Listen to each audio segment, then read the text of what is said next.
there was the opportunity for many people to travel to Eleusis and participate in a ritual.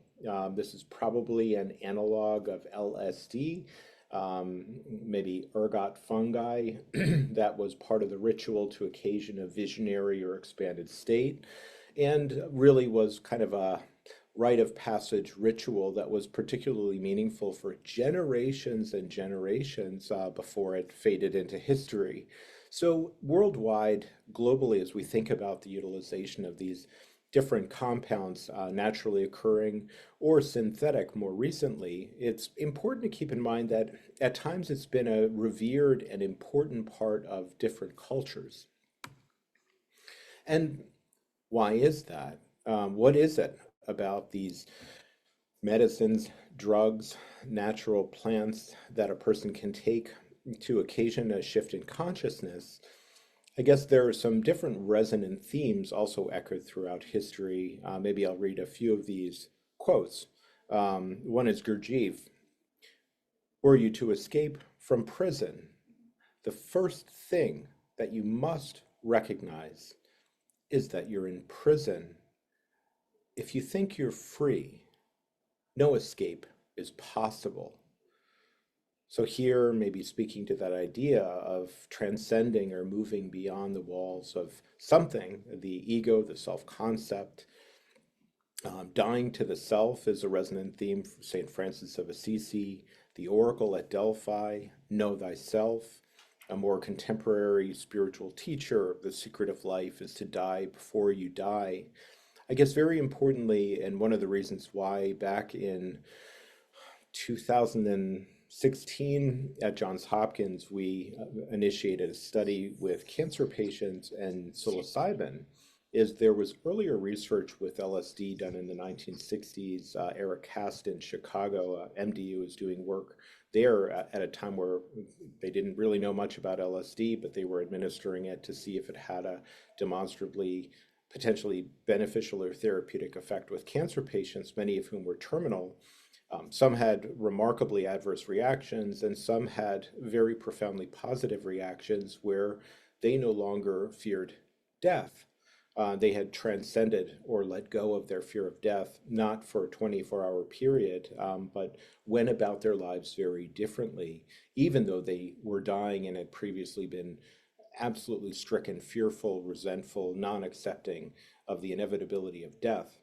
How is that that a human being can have an experience within themselves, quietly, privately, eye shades, headphones, reclining, and that experience can be so profound and so memorable, what's sometimes called noetic. Having a noetic quality means it's felt as resolutely an absolute truth that may have been thought of or contemplated, but now is deeply known, deeply understood by the person. And as I worked more recently in the last few years on another oncology study with cancer patients as well, with people who were also very fearful of death, also with psilocybin at a 25 milligram dose, some of those patients as well transcended their fear of death. And so something happened within them that they would find words to describe that helped them let go of that fear, live more fully, even though many of them were not terminal and had a curative cancer or were still very fearful, but needed some therapy beyond symptomatic treatment, beyond outpatient therapy. So this idea of the invitation to an inner journey that might be perilous or challenging in some ways, but can occasion a deep and abiding sense of inner peace or self-acceptance. Of course, there are many different classic psychedelics. Um, some are described more as entactogens or empathogens, such as MDMA. MDMA may have an indication for the treatment of PTSD. Psilocybin, LSD, DMT or dimethyltryptamine are classic psychedelics. Ibogaine is a derivative of iboga root bark used in Gabon, West Africa by the Bwiti, Fang, and other tribes, and has found its way into the potential treatment of PTSD. However, most recently, because of its cardiac toxicity, it's questionable. We'll probably need an analog of it that is less cardiotoxic for it to get FDA approval in the United States. Here, of course, we're utilizing ketamine, and we've evolved and iterated a therapy model that I think is really very good. Again, part of what I greatly appreciated and respect about Gladstone is an effort to really develop a therapy model. There is, of course, Spravato, there are infusion centers, there is kind of various iterations of drug administration only. We actually see a fair number of people who have tried Spravato, adhered to it for some time, or tried injectable infusion therapies with no support, no therapy, no intention, maybe an adequate set and setting, but nonetheless, what is transient, ephemeral, not particularly therapeutic, or within a couple of weeks, again, the same self-negating rumination in the mind and deep sadness and sense of dissatisfaction with life, the resumption of self-limiting behaviors, etc. And so we really want to advocate and hope this will become the standard of care, a ethos of developing a therapy envelope around the medicine, whether that's ketamine or other, that really helps a person develop intention, be properly screened, feel safe, know they are safe, trust themselves, be open to the unknown, this inner journey and what might be helpful, be supported around focal behaviors they can initiate post-session that are conducive to overall health and well-being, that are based on the neuroscience, based on what we're learning about the mind and brain. So really a therapy model that catalyzes this otherwise kind of unpredictable effect of the psychedelic class of medicines, but directs it in a way that is more incisive and ultimately much more helpful to the person. So our model is covered by insurance, although there is a $1,500 copay across all procedures, meaning 6 to 8 ketamine sessions total, with preparation, with rigorous screening, medical and psychiatric. And part of our model also includes what's called an advanced screening, and that is analogous to comprehensive labs in primary care here for psychiatry and behavioral health, but a way of giving a person a reflection of the way in which they might experience various symptoms at this time, but also pattern recognition, how they organize their experience of life, or what we call the self-representation. If we think of part of what happens that can be illuminating or absolutely disorienting and terrifying depending on a person's preparation and readiness for this type of deep experience, is the disintegration of the felt sense of one's individuality, the boundaries between self and other, inner and outer, the story or narrative in one's mind about who they are relative to others. With the increased effect of these medicines, especially with a higher dose, sometimes people have what can be described as downregulation of the default mode network, a neuroscience term to describe change in activity of the brain, and with it, a disintegration of one's continuous sense of their own individuality. And if a person is comfortable and knows they are safe, they can be curious and open and continue to go more deeply into the experience. We would invite people at Hopkins, our study volunteers there, to imagine like if you were standing in a waiting room and you had a boomerang and you could throw it as hard as you possibly can. That boomerang, if that were to be a symbol of your awareness, consciousness, you might arc out further out than you ever imagined you would. But know and trust you will come exactly back to yourself at the end of the day. Trust that, know that, so then allow yourself to explore and be open to whatever the manifestations of the mind may be. And many people found that that was helpful to let go of any fear or apprehension and to believe and to trust that they would come back to themselves, especially those people who are completely novel to ever having had an expanded state experience. Very importantly, You don't need a drug or medicine to occasion an expanded state. Holotropic breathing, which is controlled and prolonged hyperventilation, kind of deranges oxygen and CO2, carbon dioxide in the brain, and that will reliably occasion an atypical expanded state as well. So simply by modifying breathing, we can change our state of consciousness. And for some people, they will use holotropic breathing also very intentionally to occasion expanded state. Some of my colleagues feel like some of the most profound and meaningful experiences they have had have come not from any drug, but from holotropic breathing or other deep meditative practices, vision quest, yoga, sensory overload, sensory deprivation, etc.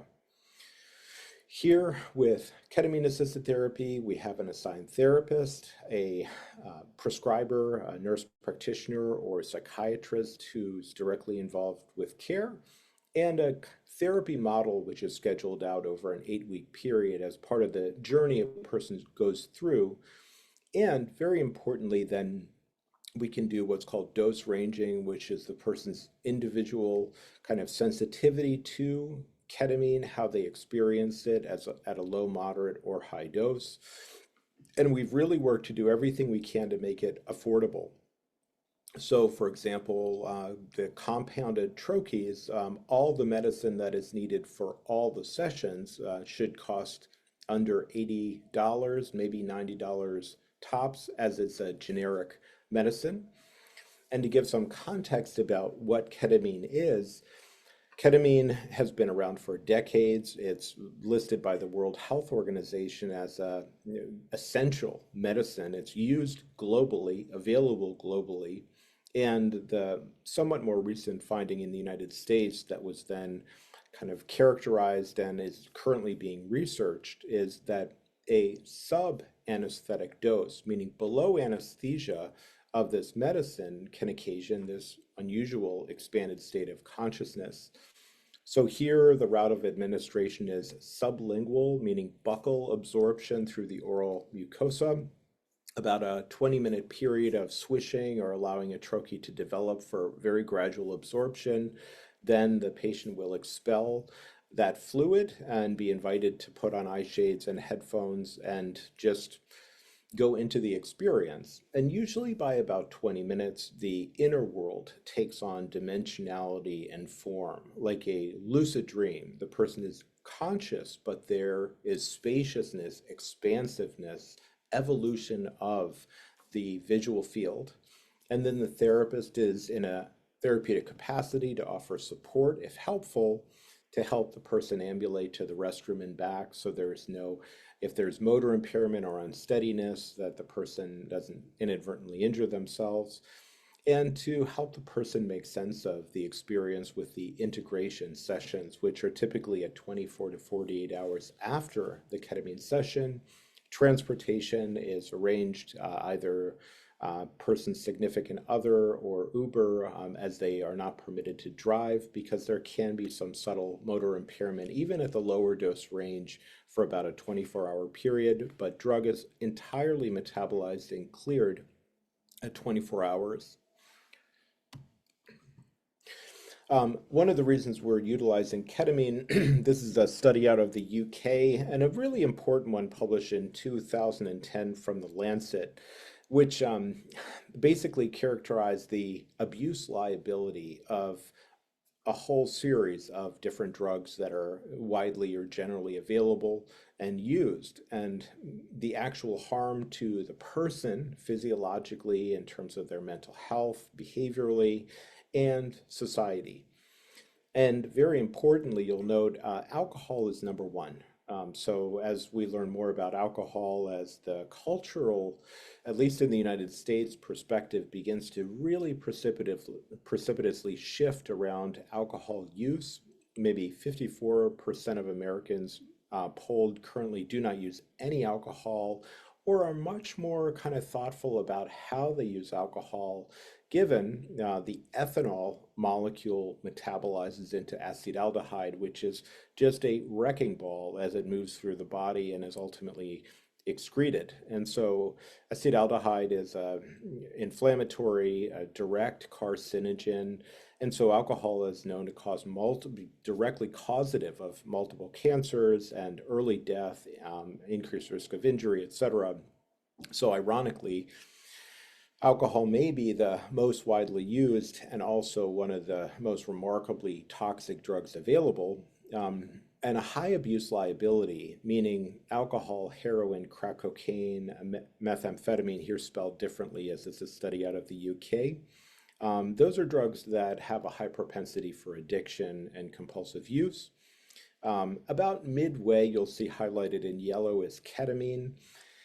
And very importantly, I would offer that, especially as we think about availability and route of administration, we monitor the ketamine use, and it is buccal absorption, which is very different from smoking. If a person smokes crack cocaine, for example, that's about 7 seconds to the brain. Ketamine is about 20 minutes and a much more gradual onset. Subjectively, that is more gentle and helpful, but also then less abusable than if that drug were, for example, injected. And you'll see, importantly on the far right, when we have the availability of MDMA, LSD, and psilocybin, these have really negligible abuse liability. One of the reasons for that is they're relatively unpredictable, meaning if you take any of these drugs 10 times, even in much the same way, at the same dose, the experience will be remarkably variable, whereas we might say alcohol, 100% of the time, again, depending on dose, has a blunting effect on consciousness, disinhibition, etc. So there are relatively few people who really go on to abuse psychedelics, although there are some. And as we think about the field, there are dozens of what might be called life sciences companies that have patented either the manufacture of or their own novel modification of a molecule, an analog of ibogaine, of 5-methoxy-DMT. You'll see other on the left here, a couple of dozen companies that have even molecules that are believed to have a positive effect on neuroplasticity, meaning helping the brain be more plastic or capable of change, but have no psychedelic effect. So the general term experiential medicine is probably more accurately descriptive of what we're doing, what this field is. What we can tell people is it's an experience they will have. It may or may not be quote unquote psychedelic or mind manifesting at all. It could be really an awareness of their physical body and sensations. It could be unremarkable, but occasions increase in neuroplasticity in the brain, no subjective effect. And so in a few years, probably several of these medicines will be FDA approved. And when you come to a clinic like Gladstone, you might talk with your provider about the type of experience you feel most open to, what your difficulties are, and then it could be a medicine none of us have heard of that is approved ultimately. And so here's another slide as we look to the FDA approval. For it to have a approval, it has to have an indication for the treatment of anxiety, substance use disorder, depressive disorder, PTSD. So part of the approval process mandates that there be some indication that is measured along with safety and what's called efficacy prior to approval. But then once it has been approved, there can be the off-label prescribing of the medicine for other symptomatic conditions. And I think it's also helpful to keep in mind that really in any 24-hour period, all of us every day are going through various states of consciousness, from sleeping, dream or non-dream sleep, to waking, periods of concentration, periods of contemplation. And for those of you who today even may engage a meditative practice, even briefly, then you're in potentially a more meditative state. And so all of us really in any 24-hour period, often without really recognizing it, move through a range of states of consciousness.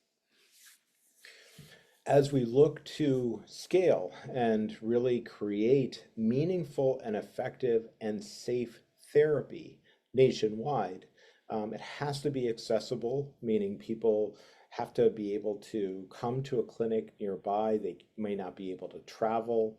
Um, it has to be affordable, and we have to maintain consistent high quality standards to ensure optimal outcomes.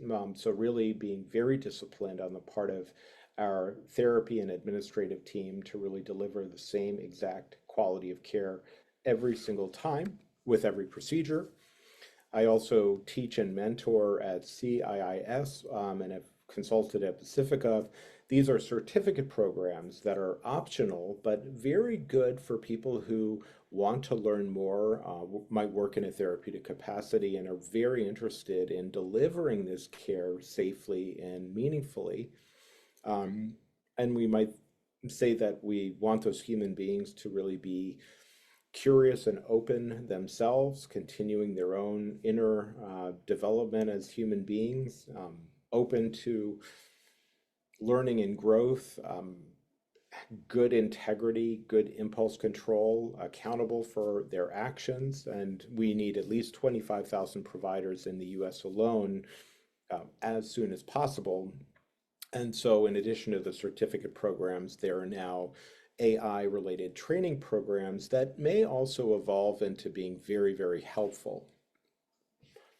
As we think about drug effect, there is the type, quality, amount, and route of administration of the drug, the mindset of the human being who's coming in for this type of experience, their fears, expectations, sense of trust in themselves, and also those outside of them, the therapist, the system that they're having this experience in. So the setting also makes, it really needs to be carefully thought through. Therapeutic use of experiential medicines. At the top center is Bill Richards, Mary Cosamano, two legacy contributors to the field. Center, I'm modeling being a patient here. You'll note a comfortable blanket, living room like setting, soft lighting, a rose, also different iconography, classic art, so as to occasion in the visual field and sensorially a space that's very comforting and natural. And then in a kind of warm-hearted interpersonal way, here Bill and Mary are close by. Should I, the study volunteer, need to hold their hand, need some support from them, a glass of water, also to episodically monitor blood pressure, pulse, to ensure that a person is doing well. You'll see at the bottom there is different art, and it is kind of depending on the perspective a person takes. Do we want art that is really evocative, thought-provoking, art that is otherwise neutral, aesthetically pleasing? You might find in different clinics there are very different values around this, but originally at Hopkins, although it's not in the shot, it's actually to the right of the sofa there. There was a Franz Marc painting, which is very abstract, very evocative, that would be directly in the visual field of the person, so that then the setting, the external environment, is also thought-provoking, conducive to insight, and maybe challenging as well. We might say that there kind of is the inner journey, and people will often know doorways, passages, hallways, subterranean basement dwellings, spaces where they can go and explore. And some of them may be very dark and challenging or terrifying, obliterating, whatever it may be. We really invite people to remember, they have a body, they have a mind, we are not our thoughts, and take that very seriously and return to being the witness of whatever the manifestations of the mind may be. when a person is really in that kind of witnessing, open, curious perspective, then in a sense, no matter what it is that they encounter with their own mind, they can be curious about it, interact with it, ask what it has to teach them. And of course, we have our shared human fears, overwhelming grief or sorrow, death, insanity, isolation, physical distress, paranoia. We'll really do our best to prepare people. I'll tell all patients I work with, don't worry about offending me. If you feel some deep mistrust, please speak to it right away so I can do all I can to reestablish your trust. You're safe here. I'm here in a professional role and capacity to be a support to you. But any of those thoughts that come up, it's very important to speak to them so they don't kind of metastasize temporarily in the mind and become a transient kind of delusional process where a person is just suffused by or overwhelmed by the experience. When that does happen, that's not the end of the world. Then the person has had an experience of florid paranoia or overwhelming panic or the profundity of grief and sorrow existentially. And I do want to add that very importantly, even the really dark, absolutely harrowing experiences that sometimes happen for a person retrospectively, remarkably, are often really valued, meaning they had the courage to go as deep as they possibly could, the depths of their own mind, its darkest aspects, and they survived it all. And here they are now, and they're looking back, and oh, that's my mind, and here are some aspects that were challenging for me. But now, a different relatedness with thinking, with thoughts, images within their own mind. We might say that mindfulness is the capacity to dispassionately relate to all of our thoughts without reacting to them as if they're real, not to identify with our thoughts, to watch them come and go, whatever they may be. And so, remarkably, if there is a therapeutic instrument or opportunity with psychedelics, even if the experience was very, very challenging, sometimes people have also a definitive experience of mindfulness. And now, foundationally, they have a different perspective on the self limiting, ruminative, self negating thoughts in their mind. They're no longer identified with them. And very importantly, if we think about treatment resistant depression, the absence of any self compassion, the constant judgment, the rumination around themes of shame and guilt and regret that are unrelenting in the mind, now the person has a different perspective on that, which in and of itself has a capacity to be very healing. Some of the things we will say to our patients, the idea of letting go, a monster manifests, ask what it has to teach you, feed the monster, give it a big hug, let it take you to pieces, devour you, dismember you, whatever it may be.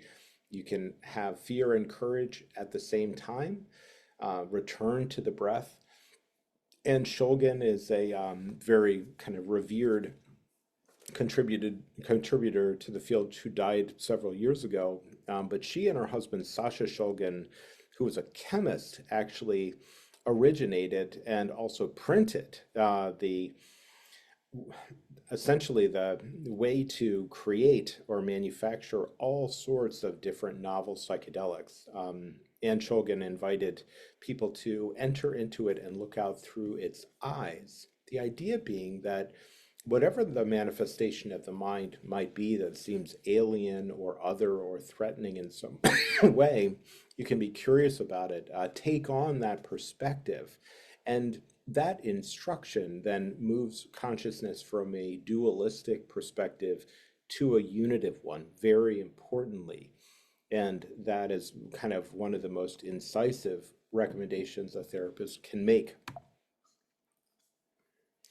And certainly, although this will happen spontaneously for some people in their lifetimes, it is much more reliably and readily occasioned with a psychedelic, especially in a very safe and intentional way, what we call mystical type experience. There is the familiar self-concept, the recurring pattern of thoughts in the mind, our fears, insecurities, tasks for the day, focal memories, repeating, repeating, repeating. There's the call to adventure or the heroic journey or vivid, memorable dreams where there are symbols, there are different experiences that are moving beyond the familiar. And then totally transcendent to that is what we call mystical experience or self transcendence. And I do want to characterize there's actually a Netflix series by Michael Pollan called How to Change Your Mind. Um, Chapter two characterizes psilocybin, and I think it's in chapter two, Roland Griffiths, who's one of the also legacy contributors to the field, was really emphatic as a revered researcher saying, hey, we can measure this. We have psychometric instruments that are validated, that characterize, that have words that are agreed to describe these different states of consciousness. So to really invite a kind of respectful attribution to what can also be seen as just very novel or very different, but from a research clinical perspective and published in Nature, JAMA Oncology, Psychopharm, all these top tier and second tier journals, is what this is or can be, a sense of being one with all of life, a deep sense of reverence, transcendence of the values of time and space. A person can feel outside of it entirely. Um, Deeply felt positive mood, joy, peace, love, felt viscerally in a very deep way. What's sometimes called paradoxicality, death and life together at the same time, light and dark as aspects of the one, etc. And a sense of it being ultimately true or ultimate reality, quote unquote. And very often people say it's hard to find any words to describe what I just experienced. It's beyond any language. And then the invitation is, well, is there music you could create or art or journal writing to approximate the experience and the person's subjectivity, whether or not they want to reflect on or contemplate that mystical type experience. The potential then is a real reframing of their ontology, meaning their sense of the nature of reality or how they relate to themselves and others, or not. But I think what is really part of the mystery of life is people really do have these mystical type experiences with or without medicine. And then it's kind of, what do I do with that type of experience? So integration therapy is really then the therapist as a kind of neutral, benevolent support, helping the person unpack, make sense of what the experience was for them, what was useful, what they want to bring into their lives, and support that, and also offer additional guidance or recommendations that will help the person, again, thinking about the kind of neurobiology piece, that there is a transient increased period of what we call neuroplasticity, meaning the person's brain is capable of new learning, more flexible. As general descriptors, what behaviors can they get to work on right away?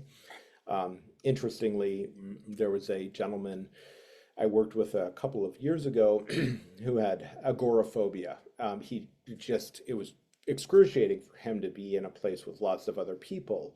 Why was that the case? It was very stimulating for him. And also, he convinced himself that when people looked at him, they were making negative judgments about him, criticizing him, thinking negatively about him. Although he didn't sense any physical danger, he wasn't paranoid, but he had very severe social phobia. So I asked him after session, what do you think you might challenge yourself with? Or if we think about this neuroplastic window, what are some experiences you could expose yourself to that would help your brain relearn, recontextualize that there may be a different attribution, a different way of kind of relating to this experience, because it was really impeding his quality of life to be so aversive to being in public places with lots of people. So he decided he would go to a train station and just sit there and notice again all the attributions in his mind about other people, going back to his breathing, self-regulating, and then finding that he was remarkably able to extinguish his social phobia because he realized, people are so preoccupied with their own lives and what's happening for them and the things they need to do. And it's not about me. People may see me in their visual field, but whatever attribution they're making, I don't know. And no matter what it is, that's the attribution they make. I can't really control or influence that. And so spontaneously, then he really recontextualized for himself a different way of experiencing himself relative to the other in a public place that was deeply felt and internalized. And so he extinguished his agoraphobia. So a self-generated curative intervention that happened after his experience with medicine. So then again, the therapy model is over several weeks to give people lots of opportunities to have different experiences that can be really, really helpful and may be extemporaneous or spontaneous in some way, but potentially very meaningful. From a healthcare systems perspective, we need to find a way to make it sustainable. That's working with commercial insurers, negotiating, renegotiating contracts, and really trying to find a way to move this forward. I would offer that although there is a $1,500 copay with the Gladstone model over an 8-week period, that is absolutely competitive, best of the best competitive relative to a ton of clinics that are that are not directly billing to insurers or give people a receipt they can give to their network out of network insurance company for fractional reimbursement. So here, I think it's really very honest, transparent, and fair what the actual costs are. And we might say that a lot of people, their narrative is suffused with themes of shame or guilt. And so as we prepare our patients, we really invite them to speak directly to it. The advanced screening and the preparation, what are fears, what are traumas, the worst thing that could come up, what do you feel most ashamed of? All of it is welcome. All of it is our shared humanity, ultimately. We can empathize, many of us, and there's nothing that is unspeakable at all. Everything is welcome. And I think when people sense that deeply, they will not be judged, they will not be harmed in any way. It really is our shared humanity. It really takes some degree of courage to go that deeply. And there's much to be discovered about the self with these inner journeys that are very intentional. And so I'll tell people if shame or guilt come up, welcome it, a facet of experience. And what memories arise and how might that motivate behavioral change going forward, but to really welcome it all. Joseph Campbell, one of the great mythic or mythologists of the world, wrote the book The Hero with 1,000 Faces, and I'll invite many of my patients to download the Audible version, which is quite lengthy, but I have not come across a better repository of world myths and traditions. And one idea that we like to convey is that as people think about expanded states, to give them some conceptual perspectives so the geography of these expanded states beyond the self into the mythic visionary realms, beyond that into the self-transcendent mystical aspects of experience, they've read a little bit. They have some ideas. They've been inspired by some different images, or there's a particular myth that is resonant for them. All of this is potentially really, really helpful in then the therapy itself being more meaningful, more useful, kind of one of rediscovery of something that has been lost or remembering something that had been forgotten for some time. So, if I may, that concludes the overview piece, and we have about 14 minutes. Just want to welcome any thoughts, questions, or concerns, please. All questions are welcome.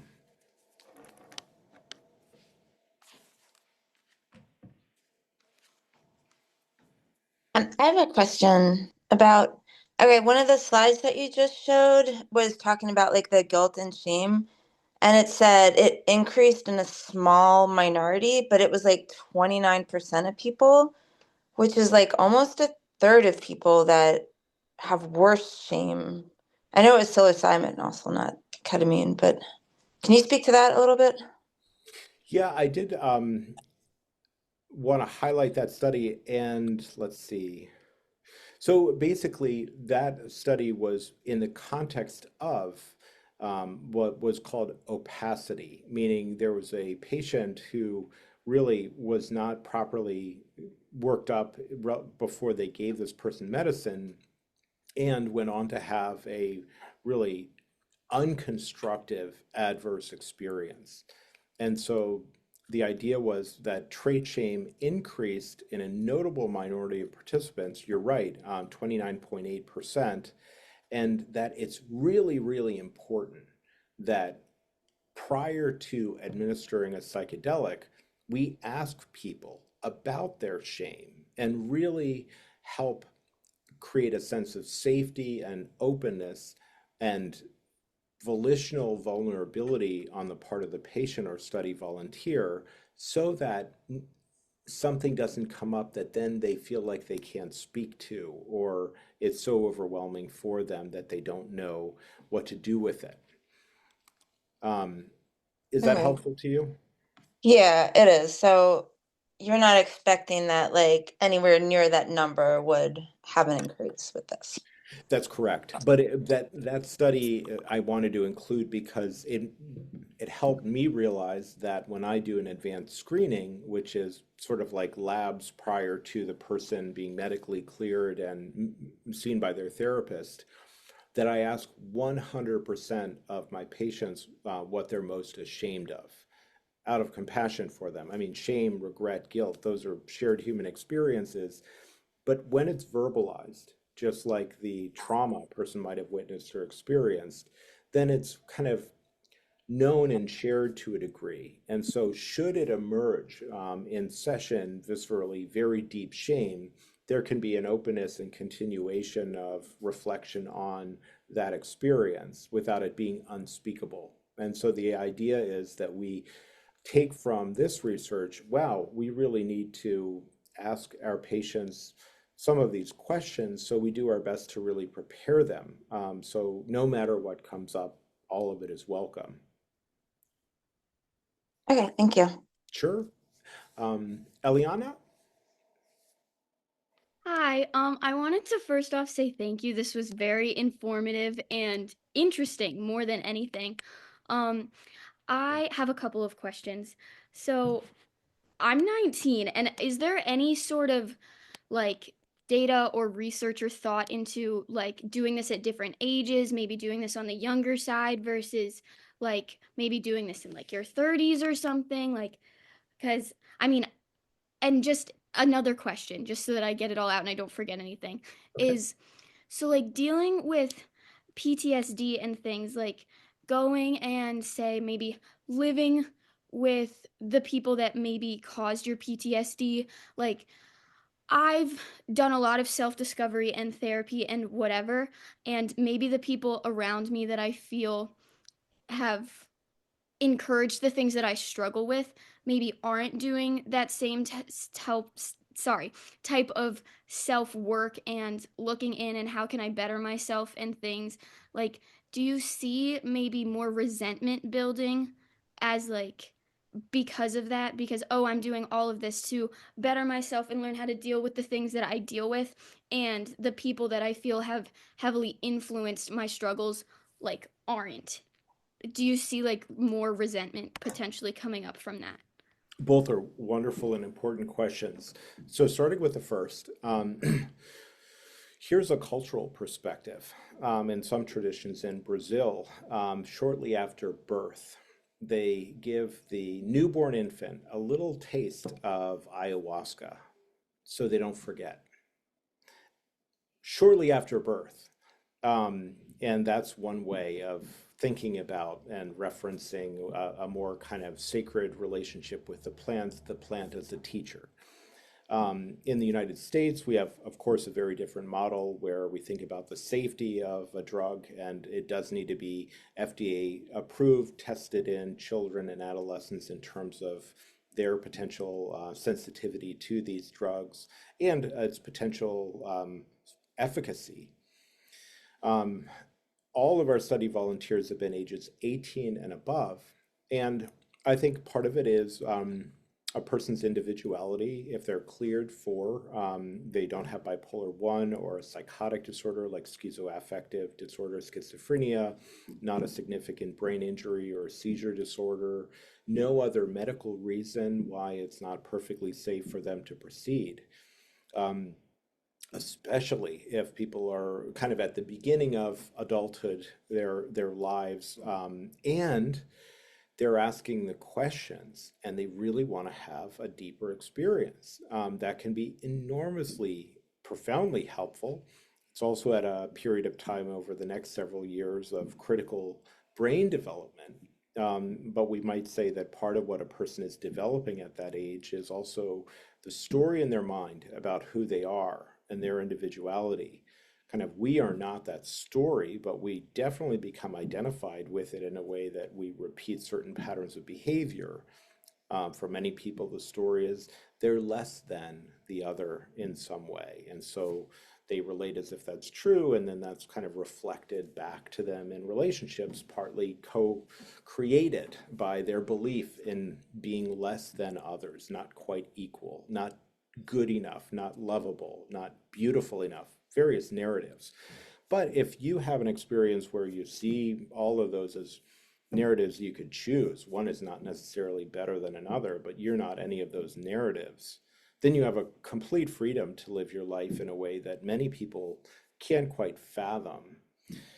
So for the person who is really seeking and asking the deeper questions, I guess part of what I would offer is, for some people, it's kind of a lonely path. Um, if you think of a bunch of people who are abusing alcohol, if you want to stop drinking, you're out of that group, period, and not welcome back because you're not going to keep drinking. That's a much more concrete example, but there are absolutely groups of people, patients I see, when they wanted to stop drinking, none of their friends wanted to have anything to do with them. It was very painful. It was they were ostracized, and why? They hadn't done anything other than they just wanted to stop drinking. And so that may be a more concrete example, but if you're self-actualizing and other people around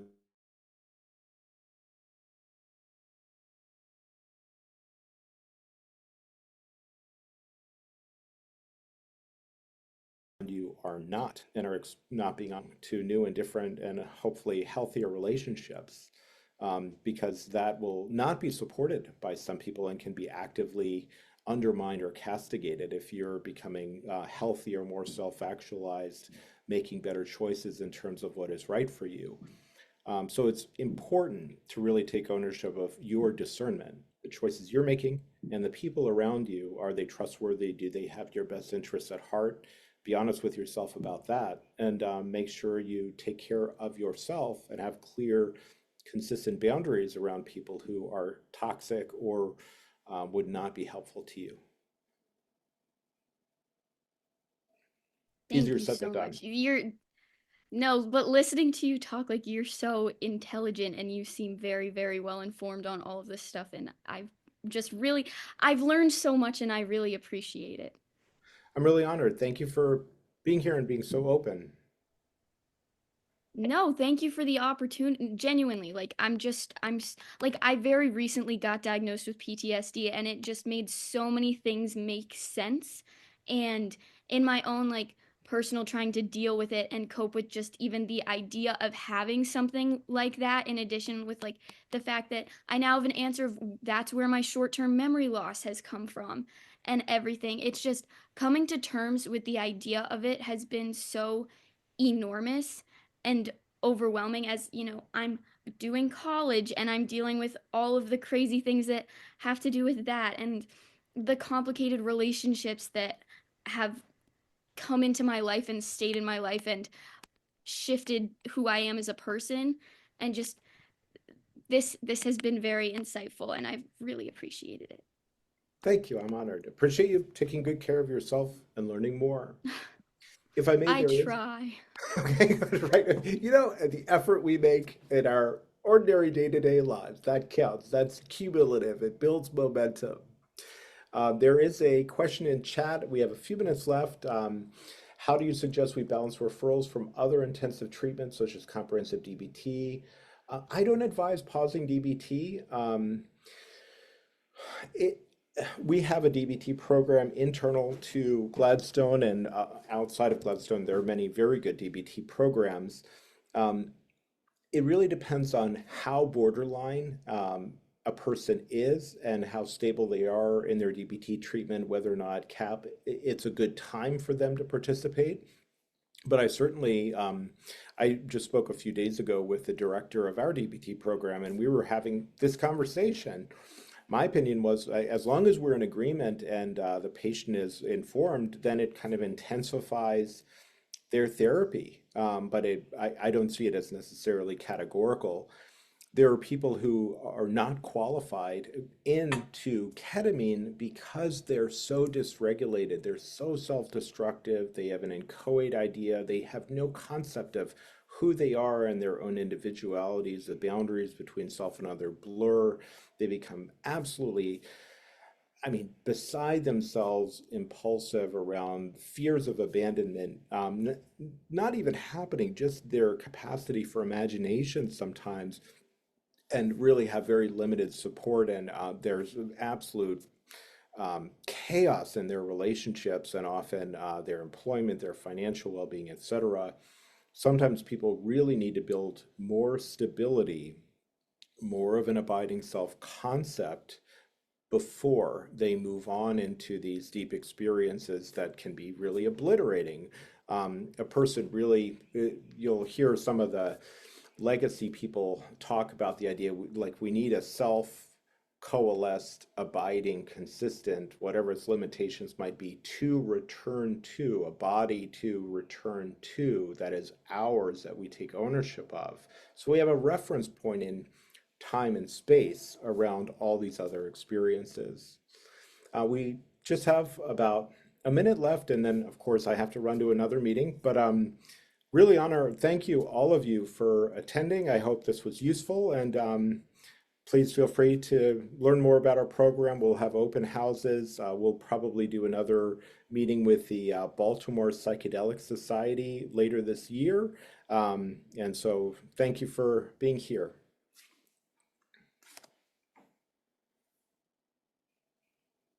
Thank you, Dr. Richards.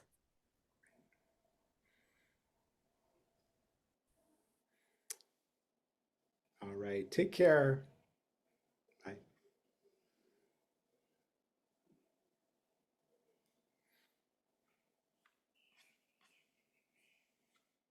Great, I'll conclude